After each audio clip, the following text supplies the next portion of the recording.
Aksi pencurian perhiasan emas di Pasar Gondang Legi, Kabupaten Malang, Jawa Timur, terekam CCTV viral di media sosial. Diduga pelaku merupakan pasangan suami istri yang menjalankan aksinya dengan memanfaatkan kelengahan karyawan. Dalam rekaman tersebut terlihat dua orang yang diduga pasangan suami istri ini melihat-lihat berbagai perhiasan emas dengan dilayani karyawan. Tidak ada kecurigaan karyawan terhadap dua orang pelaku ini.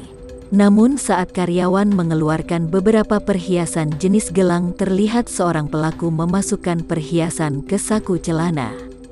Diketahui perhiasan yang dimasukkan ke celana pelaku tersebut berupa dua gelang perhiasan emas muda sekitar 15 gram senilai 4,5 juta rupiah.